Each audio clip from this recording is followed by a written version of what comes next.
मन की वृत्ति, अनंत आनंद पाने की कुंजी, भगवत गीता में वर्णित। मन मानव शरीर का रचयिता है। मन जैसी इच्छा और भावना करता है, हमारा शरीर वैसे ही रूप में परिणत हो जाता है। कोई दिन रात निंदा और व्यसन में अपना मन लगावे तो उसका शरीर वैसे ही भोगों के वासना से भर जाता है। कोई दिन रात राजनीति की बातें करे तो उस व्यक्ति का हर हाव भाव और व्यवहार राजनीति से परिपूर्ण हो जाता है। कोई दिन रात भक्तों के संग रहे तो उसके शरीर की कांति अलग से ही पहचान में आने लगती है। यानी कि यह बात सिद्ध है कि जो मन को जिसमें लगाएगा उसकी छाप शरीर पर पड़ जाएगी। कोई नया नया साधक बना हो तो वह यह जान सकता है कि उसका मन आसानी से भजन में स्थिर नहीं होता। उसका मन उसके शरीर को व्यग्र करता है कि वह पूजा के स्थान से उठ जाए और कहीं और चक्कर लगाए। यही है मन की वृत्ति। मन जब तक आप जागृत रहते हैं तब तक आपके शरीर को चैन से बैठने नहीं देता। वह हर समय आपके शरीर को गेंद की तरह इधर उधर उछाला करता है। ऐसा करने से मन थोड़ा शांति अनुभव करता है, पर फिर भी यह शांति तभी तक रहती है जब तक शरीर चलायमान है। शरीर के रुकने पर मन फिर व्यग्र हो जाता है।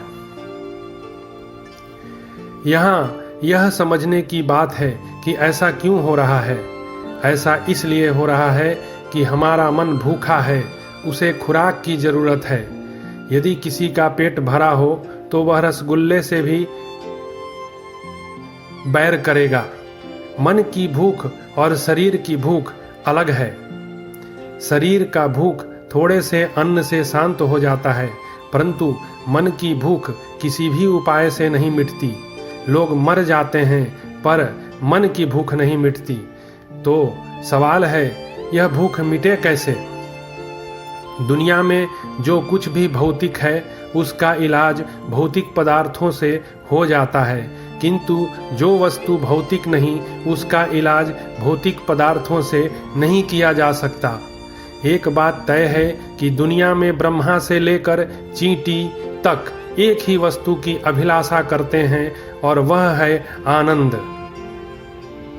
दुनिया में सब जीव आनंद की खोज ना जाने कितने जन्मों से कर रहे हैं, परंतु हर बार जीव आनंद को पाने से वंचित रह जाता है।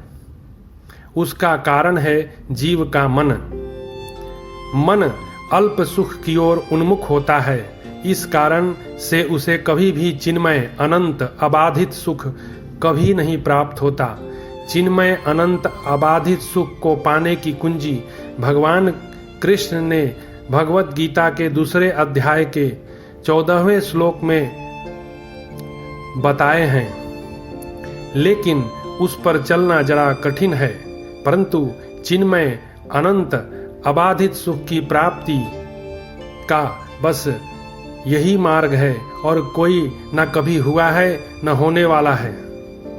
गीता ने यह कुंजी सबको दी हुई है, परंतु इस पर वही चल सकता है जो शरीर और मानसिक पीड़ा सहने के लिए तैयार हो। श्लोक इस प्रकार है। अध्याय 2 गीता का सार, श्लोक संख्या 2-14।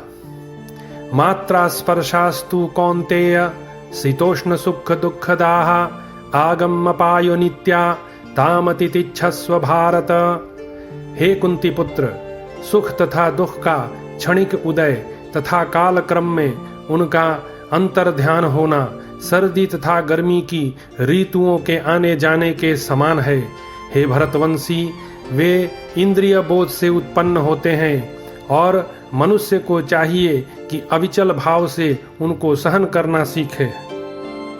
अब यह निर्णय व्यक्तिगत है। यह हमें निश्चित करना है कि हम अनंत जन्मों तक आनंद का अन्वेषण करते रहें या एक ही जन्म में सब सहन करके आनंद को इस एक ही जन्म में प्राप्त कर लें। भगवान का बताया हुआ मार्ग व्यक्तिगत तौर पर यह मेरा सबसे पसंदीदा श्लोक है। दूसरों की बात मैं नहीं जानता, पर इस श्लोक ने मेरा कायाकल्प कर दिया। गीता में 700 श्लोक हैं। हर एक श्लोक को अनुभव में लाया जा सकता है और मेरा ऐसा विश्वास है कि जो कोई मनुष्य एक पसंदीदा श्लोक को अपने जीवन में उतारे तो उसका कायाकल्प इसी जन्म में संभव है और वह प्रभु का दर्शन कर पाए, यह भी संभव ही है।